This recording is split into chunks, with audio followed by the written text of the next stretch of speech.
I can't believe my luck that I'm going to get to make a video about something new that has happened in the Tracy Chapman realm in 2023. Tracy Chapman hasn't made a record since 2008. Tracy Chapman hasn't toured since the following year, 2009, in support of that final record that she put out. Tracy Chapman lives like a recluse. You don't hear from Tracy anymore. I've been one of those dorks who every once in a while I'll Google like Tracy Chapman new album to see if anything's cooking, and never is there anything cooking in Tracy Chapman land. So I am so grateful to country singer Luke Combs for all that he has done to reawaken Tracy Chapman's legacy, potentially to an audience of younger listeners who might be coming to her music for the first time. And this is because Luke Combs, on his new record Getting Old, covered Tracy Chapman's magisterial single Fast Car from her eponymous debut in 1988. This song came out 35 years ago, and it is making some serious history in 2023. For my money, this might be the best story in music of 2023. Last night at the Country Music Awards, Tracy Chapman became the first black songwriter, male or female, in the 56-year history of the CMA Awards, which began in 1967, to win Song of the Year. And she also won Single of the Year last night for Luke Combs' cover of Fast Car. In July, that's when this story got started. Luke comes out with this record, and quickly Tracy Chapman's penned Fast Car, done by Luke Combs, it topped the Billboard Country Airplay chart. This was as of July 8th this summer. It was my favorite music story of the summer. She was the first black songwriter with sole songwriting credit to top that chart. So this has been an unfolding story over the course of the year. Last night, it's a double-edged coin, or a double-sided coin, this story for the CMAs, right? Because on the one hand, let's celebrate. This is beautiful history being made by a tremendous artist in Tracy Chapman, the first black songwriter to win these awards at the CMAs. On the other darker side of that coin, of course, you have to ask what took so long. And it was interesting that was the implied statement in one of the very brief statements that Tracy put out this year about this. In July, she spoke exclusively with Billboard. I believe it was a 2-sentence statement. Again, you can't be said enough. Hardly anyone hears from Tracy Chapman anymore. She said, "I never expected to find myself on the country charts." In other words, what took you so long, Nashville? It's an entirely legitimate question, but I'm honored to be there, she said. I'm happy for Luke and his success, and grateful to the new fans that have found and embraced Fast Car. Exactly. To the extent that what Luke Combs has done with Fast Car invites newer listeners onto this very enviable journey down the Tracy Chapman songbook path. I am so jealous of all of you getting to hear Tracy Chapman stuff for the first time. Tracy Chapman's catalog is extraordinary, and we'll go over some of the highlights of her catalog in a bit. I'll link to some of the songs I'm going to call out here in the description.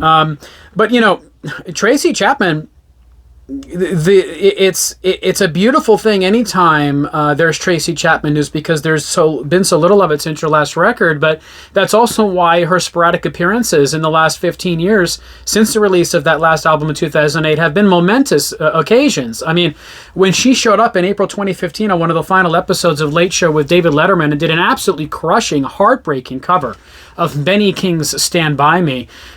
What a beautiful moment that was. I couldn't believe my luck in that moment, thinking, wow, I got to, in 2015, see Tracy Chapman perform live, granted over the other side of a screen. I've never seen Tracy Chapman live in person, and I would die to do so. So Tracy, please make a new album. Please tour again. I can hardly bear the thought that may never happen. I mean, Tracy appears to essentially be retired. She showed up again on Late Show with Seth Meyers in 2020 on the eve of the 2020 elections, does appropriately enough Talking About a Revolution, which also is from her eponymous debut, the same record in 1988 that has Fast Car on it. What a 1-2 punch that record begins with, right? You come out with Talking About a Revolution, next track, Fast Car. I mean, there were a lot of bands or solo artists in 1988 whose records packed a 1-2 punch like that. So, you know, the only other way in which you really hear from or about Tracy Chapman these days is when she's suing artists for unsuccessfully attempting to sample her work. Tracy doesn't play, okay? And that was the lesson for Nicki Minaj in 2018 when she tried to sample yet another song from that debut record, Baby Can I Hold You, for Nicki's song Sorry. She had requested repeatedly permission to sample that song by Tracy Chapman, and Tracy Chapman had cut her off and rejected her every single time. Nicki Minaj or her people somehow became convinced that they could get away with a fair use claim. The judge that ultimately received Tracy Chapman's lawsuit subsequently ultimately disagreed with Minaj's camp, and that cost Nicki Minaj almost half $500,000. She had to pay Tracy ultimately a settlement of $450,000 for sampling a song she didn't have permission to sample. So these are the ways in which you hear about Tracy Chapman these days. She doesn't play, figuratively and literally. She doesn't really play a lot of music anymore, doesn't make a lot of records, and doesn't play around when it comes to permissions to use her work. So,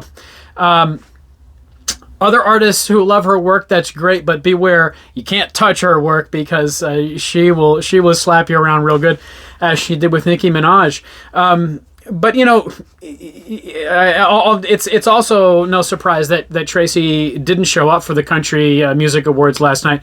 She doesn't really make, again, a lot of public appearances, but Sarah Evans read a statement on stage last night to the following effect. Tracy wrote, "It's truly an honor for my song to be newly recognized after 35 years of its debut. Thank you to the CMAs, and a special thanks to Luke and all of the fans of Fast Car." Indeed, a special thanks to Luke. I am so grateful to Luke Combs for bringing Fast Car to life in such a tasteful way. When you hear it, as many people have, of course, there's a reason the song topped the Billboard Country Airplay charts. He doesn't really alter the song much. It's a very faithful reading of the original. That indelible, beautiful guitar riff is maintained unchanged. Luke himself doesn't really do a whole lot to change. A little twangier than the original. So there are some subtle, nuanced hints that it's a country song, but other than that, it's Tracy Chapman's song. And when he said at the Country Music Awards last night, he said, first and foremost, I want to thank Tracy for writing one of the best songs of all time. I just recorded it because I love the song. It's the first favorite song that I ever had at age 4. So from 4 years old, Fast Car had dazzled Luke Combs. And here he comes out many years later in 2023 with his cover of the song. And it's a smash success for him and for Tracy Chapman. But as I mentioned, well, let me talk about Luke Combs for a second, because Luke, kudos to Luke too. Luke is a pretty talented songwriter in and of himself. I mean, if you're a Tracy Chapman fan, just coming to know Luke Combs' stuff for the first time, it's worth checking out. I mean, his stuff does a decent job of resisting the overproduction that destroys and renders unlistenable most new country. There's some nods in spirit, at least, to old country in his work. I became aware of Luke Combs' stuff when I was at a red light here in town, and someone in a car next to me with the windows open, in fact, it was a Jeep Wrangler with no windows, was absolutely blasting When It Rains, It Pours. I had no idea what I was hearing, so I listened hard to the lyrics, I Googled them, and it turned out to be a Luke Combs song. I had never heard of Luke Combs. I pulled it up, and I heard good writing in the song, and I took a look at the lyrics, and in part, the lyrics to When It Rains, It Pours are, "That girl was good as gone. Then when Thursday came around, I was all alone, so I went for a drive to clear my mind. Ended up at a Shell on I-65. Listen, when you start naming gas stations and the names of highways, you enter Bruce Springsteen country as a songwriter, Tom Waits land as a songwriter. That's good writing. Those good, specific, concrete, vivid details. Yes, nice writing, Luke Combs. Then I won $100 on a scratch-off ticket, the song continues. I bought 2 12-packs and a tank of gas with it. She swore they were a waste of time. Oh, but she was wrong. I was caller number 5 on a radio station, won a 4-day, 3-night beach vacation, deep-sea senorita fishing down in Panama, and I ain't got to see my ex-future mother-in-law anymore. Oh, Lord, when it rains, it pours. That's good writing. Now, that's not Tracy Chapman level writing, but few songwriters are Tracy Chapman level writers. I would have to sit here and read to you all 15 stanzas of Fast Car to get across to you just how brilliant the writing is. Aside from the beauty of the music itself, and it is a gorgeous track musically, the writing is incredible. It's this down and out couple trying to overcome circumstances, trying to make it together.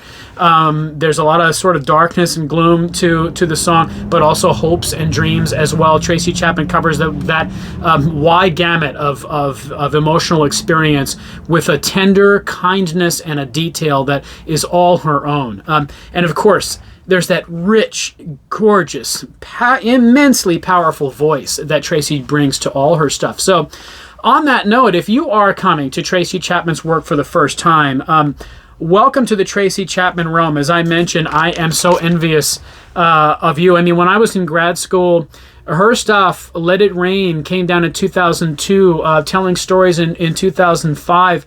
No, Telling Stories was 2000. 2005 was Where You Live. These records were the backdrop to many scenes and memories from my life. One gorgeous record after another. On Let It Rain in 2002, you have my favorite Tracy Chapman stuff on there. There's a killer song that to me has always been evocative of Bill Withers' Ain't No Sunshine When She's Gone or Grandma's Hands. It's called Another Sun. The lyrics are great. The song plays like a poem when you hear it, but musically, it's got that dark thumping beat and shadowy sort of groove to it that is just killer. As soon as you hear it, you start bobbing your head. It gets in your body, and you're occupying the music with Tracy as she brings to it that inimitable voice that she has. It's unlike any other.